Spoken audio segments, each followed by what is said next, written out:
Good morning. It is Friday. Fun day. It is training day. How to practice reducing negativity in your life. That's what we're going to talk about today at 11 a.m. Pacific, 2 p.m. Eastern Time. If you miss it, catch the replay on Monday on the playbook. If you haven't registered, all you got to do is go to david@dmeltzer.com or 949-298-2905. Good morning, everyone. Good morning. Good morning. Jake Scher, good morning. Colleen, good morning. Other Jake, Kate, Lexi, Mia, good morning. Nick, good morning. Let's everybody catch Friday. Let's go ahead and pin up the numbers to get the exercise guide for today of how to practice reducing negativity. 11 a.m. Pacific. Let's put up, we're going to have my free book because it includes the Cancel, Clear, Connect, which I'll go over. I see Rachel Rogers here. That's a good thing. Good morning, my friend. Go. There she is. Oh my God. I love your hair. My wife had that hair, and then after getting pregnant, it went away. It got straight. Pregnancy, it can yeah. Some things. Well, I miss it. I tell her all the time I miss that hair. Anyway, you and I share some synergistic beliefs in making money, helping people, and having fun. Yes. And I wanted to have you on to kind of talk about how we can empower people with the important currency, the object of energy that money is, and how it attracts what we want in our lives. And if we utilize it in the right way, it can buy happiness. Unfortunately, if we buy stuff we don't need and do it to impress people we don't like, you can end up in really big trouble, which I did in my 30s. So I wish I would have met you earlier. Anyway, you're the CEO of Hello7. I thought maybe you'd give me a little bit of background on why it's Hello7 and what you do. Yeah. So Hello7 is really a nod towards Hello 7 Figures. And what we do is help, especially women entrepreneurs, but really entrepreneurs of all backgrounds, build a business that gets them to 7 figures and build wealth. We want to see more women in particular become millionaires. So that's what our mission is. And we'll know that we've hit chasm. I have three daughters that I'm hopefully raising as entrepreneurs, and they're extraordinary, 21, 19, and 16. But by the time they get out of school, I want them to be in the next chapter of your business, which is Hello 8. Yes, exactly. I love that. Yeah, why limit ourselves? But I understand. And, it was funny. I was speaking at the Best of You conference with Sharon Lechter, who's advised presidents on financial matters, and, Forbes Riley, some really extraordinary women. But it was amazing. I'm 52 years old.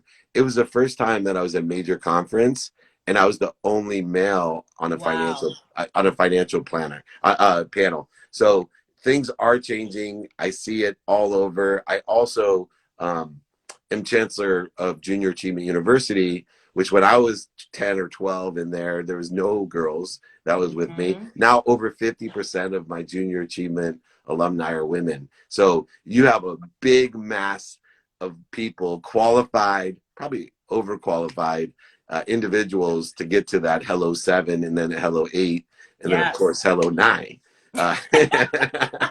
Exactly, that's the goal. But it's interesting. There are huge amounts of women, and especially women of color, Black women are just one of the fastest growing groups of new entrepreneurs in the US, but very few of them are reaching even 6 figures, right? And then there's, less than 2% ever hit 7 figures. And we want to see that stat change. It hasn't changed in 25 years, Yeah. So women are starting businesses, but they're not creating a lot of wealth with those businesses. And so that's what I want to change. Cause I'm like, 50K in total revenue is not enough when you got to pay all the expenses, you got to pay taxes, right? Yeah, no, that's not enough. I live in a world of more than enough. So I hear you and I get you and I see it. I actually was talking with Janice Bryant Howroyd, and she is the CEO of Apple One Group. And she is the most successful private minority woman in the world, right? She's in the Hello Billion group, which is extremely rare. But she is someone that I'd love to connect you to too, because I believe that the more icons that we see, then we can overachieve. It's much easier when someone else has done it to Yes. overachieve where they've been. And I think part of the problem is that, you know, if you are a young woman of color or of any color and you don't have someone to look up to, except for some middle-aged white man telling you how he felt and what he did, that doesn't work, right? I mean, I look at it, and obviously I can talk to white middle-aged men and they get what I'm coming from, but no matter how I try, even my business partner, you know, first African-American quarterback in the Hall of Fame, I don't ever, you know, try to tell him that I understand, you know, where and what he comes from. I try to Yes. share where I come from and allow him to share where he comes from and figure out how we can help each other. What are some of the techniques that you use, some of the things that you do in order to effectuate the Hello7? Yeah.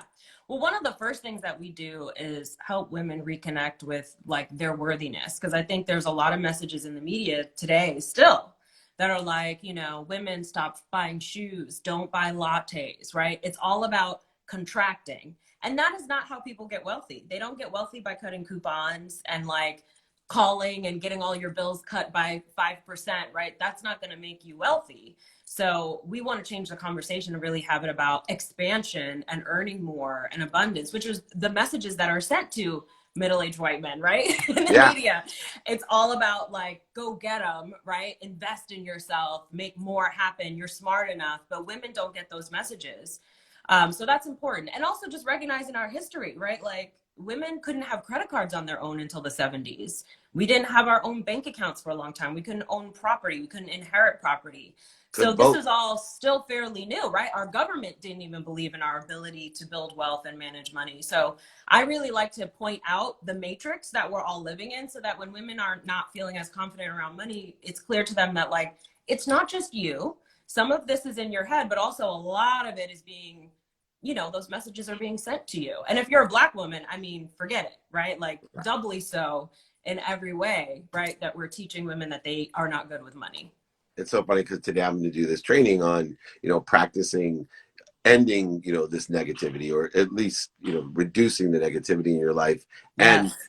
worthiness, in the ability to receive, is a universal problem of all human beings. And then Yes. there's a varying spectrum all the way down as you get, you know, farther away. And I'll tell you why, because most people only work at the conscious level, Mm-hmm. and they don't believe in the subconscious level of the 40,000 of the same thoughts that are sitting there while you sleep, while you daydream, that have been reinforced for generations, that Yeah. then have actually affected, and this is the part most people don't believe, and I firmly believe this, that your DNA carries that message. Your DNA, and it's handed down. I know doctors can prove 4 generations, great grandparents, Wow. grandparents, parents to you. So if you're African American, guess what your DNA is talking about? And guess what quantum memory you have?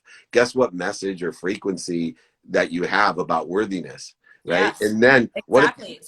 And I want to speak to that for a minute too, because if sure, you think please. about it, right, well, we've created our own communities, right, like Black Wall Street and other examples of that, where we've started to have our own success. There have been massacres, there have been great violence, right? So it's like almost written into our DNA that there's fear around making money, there's fear of having more, because then it's taken from us and in a very violent way, you know?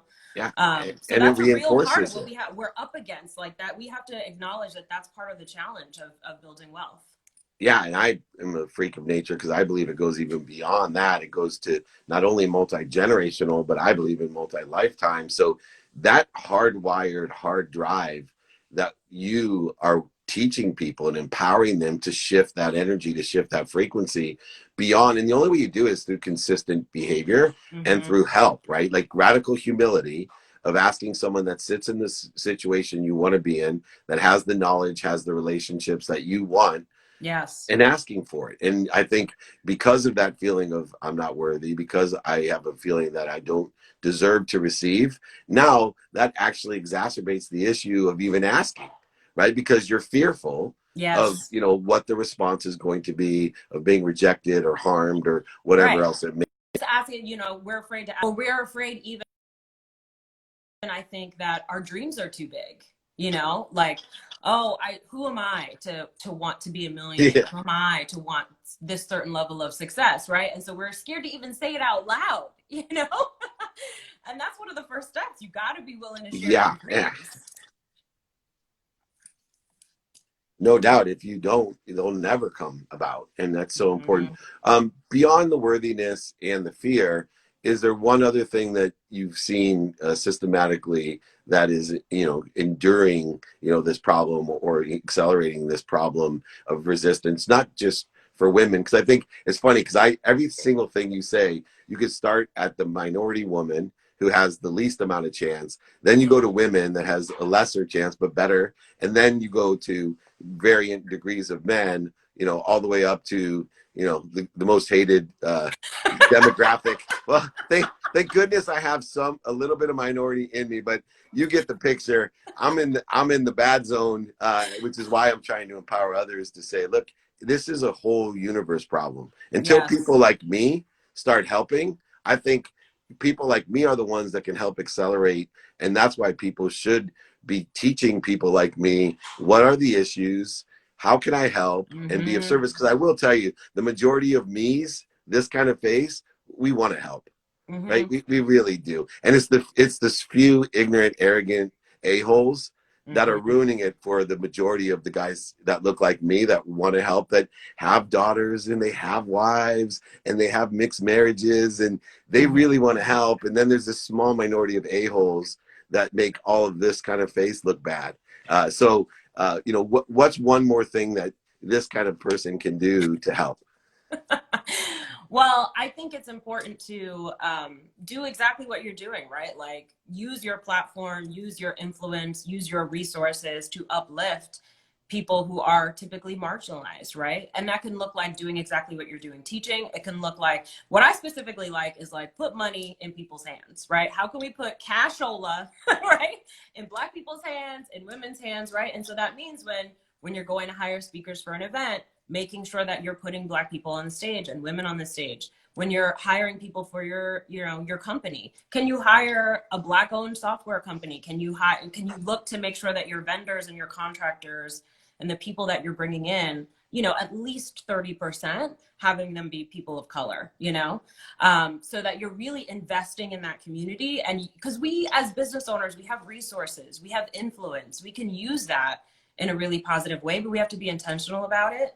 And we can't just say, well, no Black people are coming to me, or, oh, no Black people applied. And it's like, well, why is that? Right? It's you. You're the reason why they didn't apply, because they don't get the sense that they're welcome there. Or they don't see themselves represented, So we have to put more effort in. And I think people think that like diversity and inclusion and equity is like something that I just care, so it'll just happen. No, no, no. You got to care. You got to put your time, your dollars, all of it behind it to kind of, help with that enormous wealth gap.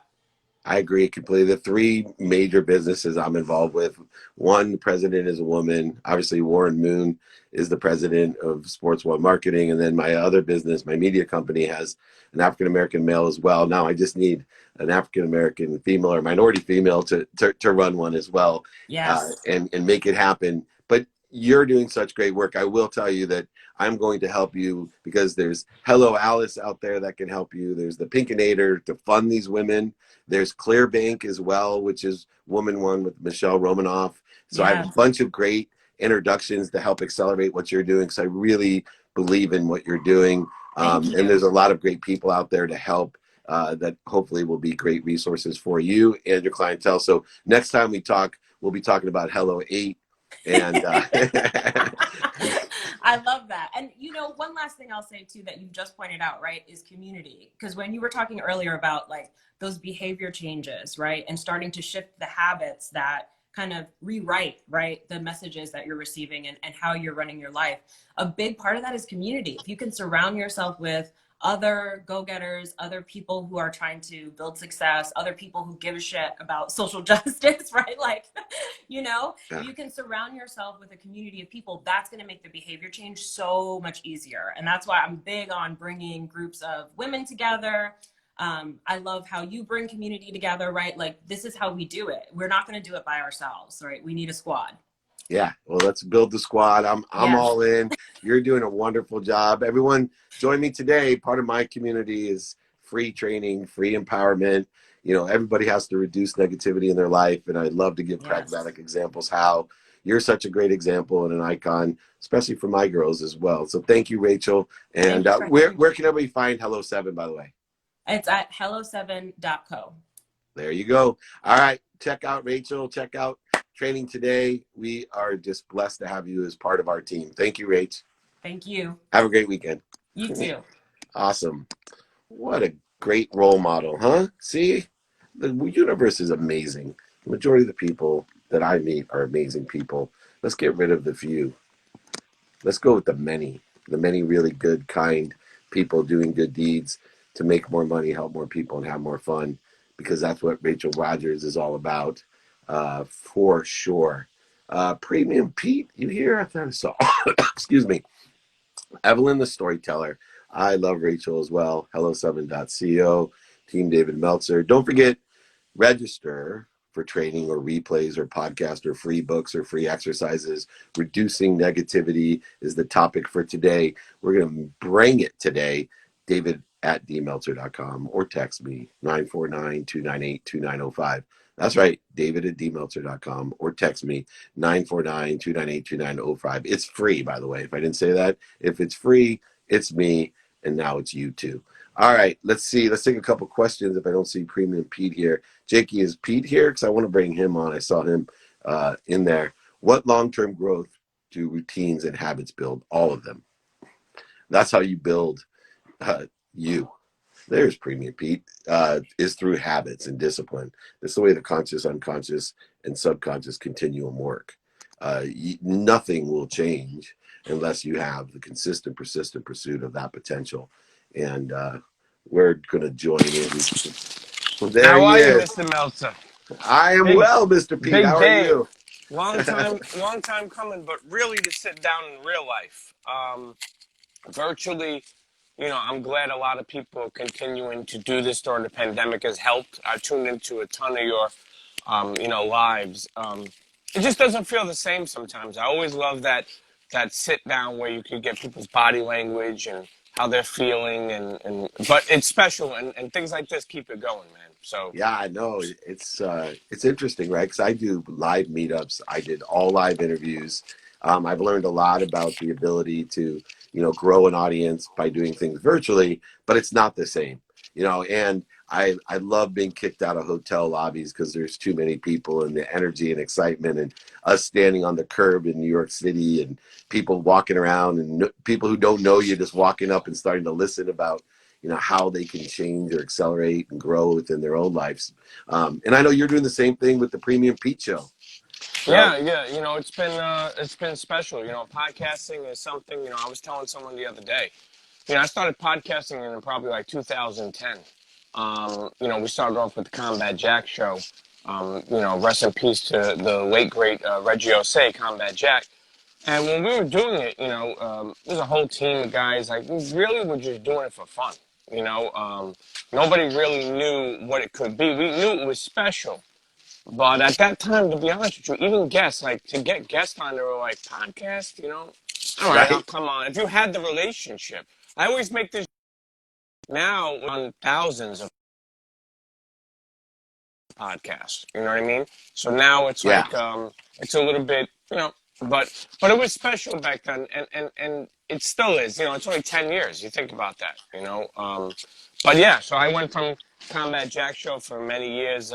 Definitely, a legendary show that had very long form content. Something that a lot of people didn't do too, because everyone thinks that, nobody has, more than 40 seconds or 60 seconds before they lose their, interest. But, some of the shows we were doing 3-4 hour shows, you know, um, which was kind of like, who was doing that? Because people think like, are we boring? Are we doing something that makes sense? And then at the same time, let's be honest, a lot of people do podcasting, even celebrities. They never did any journalism school or broadcasting. So, it's like almost became radio people, so to speak, almost become media people. I mean, there's celebrities now that are media people that have their own interesting and very great podcasts. And who would have thought? it's a great medium, but you know.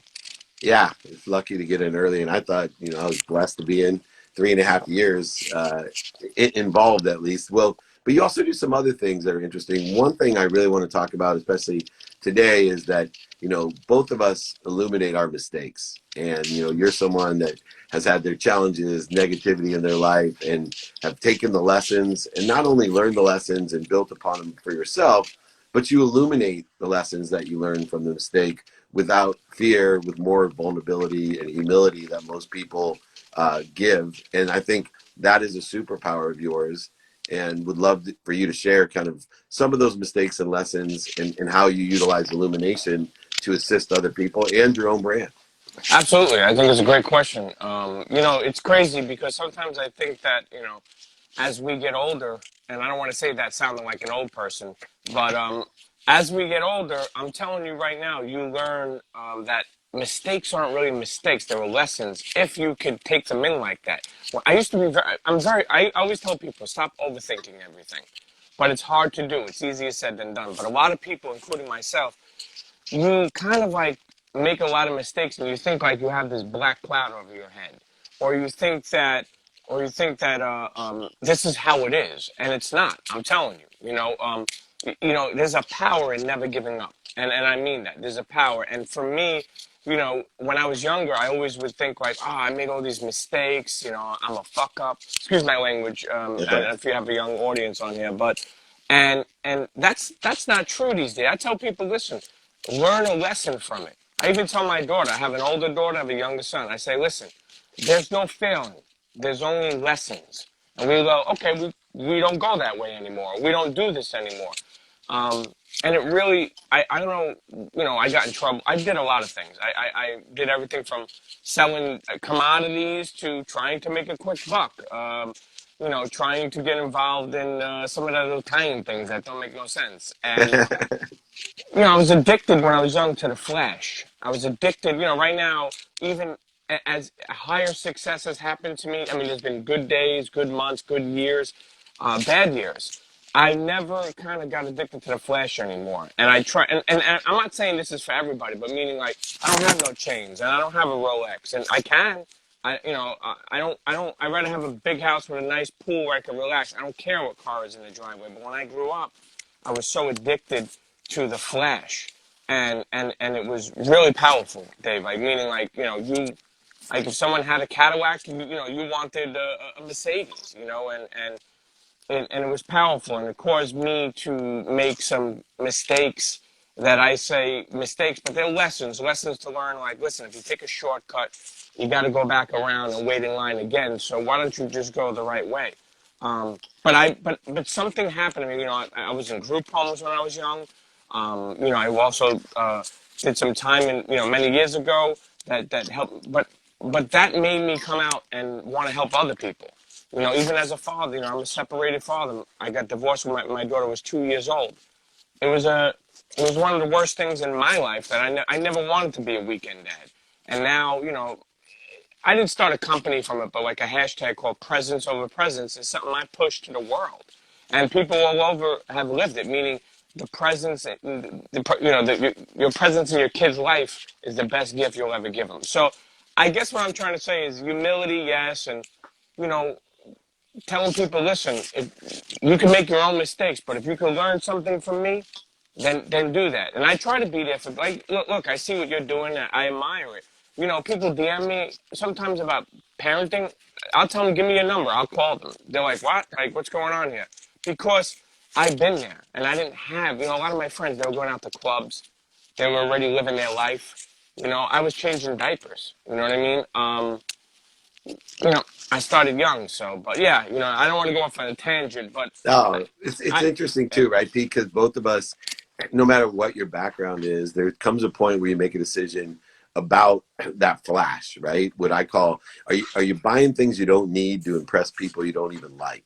absolutely. And I think at its core, Well, don't even like you. yeah, and then you had that great lesson that was in there about shortcuts, and I didn't want to pass it over too quickly because I believe life is simple. Like you said, we make it too complex, right? There's rule number 6 in my life that says, don't take yourself so seriously. Life is simple. And so one of the simples is, you know, if you're going to take a shortcut, you're going to have to go back to the end of the line. If you take shortcuts, if you cut the line, you're going to have to go to the back of the end of the line. How young were we when we learned that, right? Pete and Dave, you guys cut the line. Now you got to go to the back of the line and wait again. Yeah, Isn't that a lesson that we've all learned? absolutely. And I'm Right? still, yeah. Along with saying thank you, as long as asking for help. These are all lessons that we learned really young. But I want to shift gears real quick before we run out of time. The other thing I love about you, and we share this when you talked about we should get together in person because it's different, is we're both foodies. Yes. And I love you got to eat this. You know, especially now during COVID, because I probably go out to eat normally, hosting people. You know, that's where I spend my dollars, traveling and eating out. Absolutely, absolutely. I mean, when you enjoyable. think about that, let me tell you, when you think the little things in life, I know this sounds cliche, but the little things in life mean the most. You know, when you think about it, COVID taught us a lot. Like, you know, how many years and how many meetings that I've been in, or that you've been in, or that people watching or listening have been in, and the foods that we ate, and how special that was. Those little moments. You know, I grew up in a big Italian family. We ate everything for any matter. If somebody got a job promotion, there was 40 people over with a cake.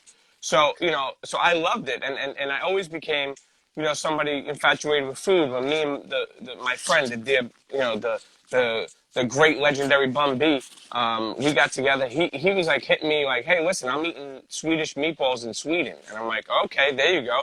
So we really started to like send pictures of things, and then we came together and wanted to really make something with You Gotta Eat This. And I'm proud of it, man, because first of all, it was a blog when blogs were big. It's still a blog.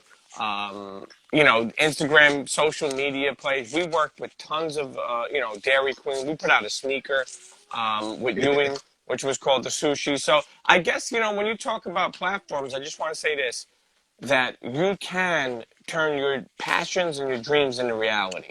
You know, I grew up, you know, loving The Sopranos, and now I'm friends with half the cast. You know, I'm also involved with Sopranos Con, which was mind blowing to the world. But meaning like little things. I grew up in hip hop. You know, I loved LL. I loved Big Daddy Kane. You know, I'm friends with them. I know them. You know, and I guess I would say before I leave, or when you're ready to throw me out of this live, I would say that add value to any, you know, and don't think just because you're Pete and someone's LL that you can't add value. Or don't think because you're Pete or you're Keith or you're Steve and he's David Meltzer and you can't add value. David's missing something and he's a team builder and he may be able to, you know, bring you on or work with you. And I think that's what's important. Yeah, and even with those platforms, it's not just what we need, right? We have so many connections. People are asking us for help, and I love it when somebody asks me for help, and it helps somebody. Someone else has asked me the exact opposite, and I put it right together. And if they didn't ask, I won't be able to fill two needs in one time, Absolutely. right? And just real quick, 'cause I love, you know, the foodie side. I have a good friend in Akron, Ohio. That's where I was born. And I was kind of early with the pictures of foods, but, you know, I would text them and post them.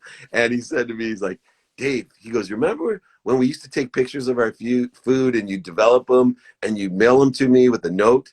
And I was like, Kenny, what are you talking about? I never did that. He goes, exactly. Stop sending those effing pictures to me. Hey, last thing. Don't let people shame you. You know, Yeah. people shamed me in podcasting. My childhood friends said, hey, you don't have a radio voice. If I were to listen to them, I was in Japan. I took a picture of a sushi restaurant. Somebody said, hey, how long are you going to be there? Big fan. Would like to stop by. If I were to listen to my friend, I would have never been on the airwaves, so to speak. You know what I mean? Yeah, no, never, ever stop believing in you. yeah, don't vote for what other people want. They'll laugh at you, scoff at you, make fun of you, and then they'll applaud you. Yep. They'll applaud you. And I applaud you, Premium Pete. Likewise, man, we got to get Meltzer. back together. We will. Virtually and in person. We got to have a meal together for sure. We will. Keep doing your thing. Keep inspiring the world. You too, brother. Thank you. Bye-bye. Great having you on. Likewise. Awesome. Yeah, what great guests, right? Look, everybody's different, but we're all the same. We're all trying to empower others, elevate others. Don't let the few bring us all down, right? Don't let a few. Let's reduce the negativity. Let's not focus in on the negativity. Let's keep the positivity. Guys like Premium Pete, people like Rachel Rogers. I got PP and RR. Look at that. It's alliteration day, but I am David Meltzer, beloved servant. That's actually what my name means, which derives positive energy. I'm going to take a couple questions, and then we're going to get going and prepare for training today, which is reducing negativity. If you haven't registered ever, if you haven't asked for my free books, exercises, and guides, it's easy. David@dmeltzer.com. You can text, join my community, stay up to date, and get all those things as well. 949-298-2905. Everything's free. If it's free, it's me. Now it's you too. You can have it all. All the information is there with Team David Meltzer, pinning and posting. Blaine, thank you. Yes, such great guests. Let me just nail a couple questions. I want to get a little warm up for the training. This always helps me a little bit. What practice is the most important to be happy? Practicing ending fear. Practicing ending fear is the most, because it clears the corrosion and interference to what you're already connected to, the truth, the love, the lessons, and the light that exists in you that allows you to give it with appreciation to somebody else. Remember, happiness is the most viral disease. Happiness can be spread simply by witnessing it. Happiness will strengthen your immune system. It will protect you against all other diseases. It will strengthen you emotionally, physically, spiritually, even financially. Happy people are richer. Look it up. It's statistically proven. Just like 100% of all short putts don't go in and 100% of the things you do now get done, I guarantee happiness is the pursuit. And so pursue your potential. Don't listen to other people, like Premium Pete says. Don't take shortcuts. Don't cut the line. You're going to have to go to the back of the line. You got that? Don't let anybody else vote for what you want. It'll be elected in your life. Both people prove that. RR and PP there. My dear friends who are in a mission like me to empower over 1 billion people to be happy. Remember, join me 11 a.m. today, 11 a.m. Pacific time, 2 p.m. Eastern time. Register for the free training. If you miss it, the replays are on the playbook. That's the podcast. You can meet great guests on there as well, famous ones, not so famous ones, but all enlightening ones. Most importantly, everybody, as we move, Rebecca Obama, how are you? Anyway, as we move forward to training, remember, most importantly, today and every day, be kind to your future self and do good deeds. Have a wonderful day. I'll see you at 11 a.m. Thanks.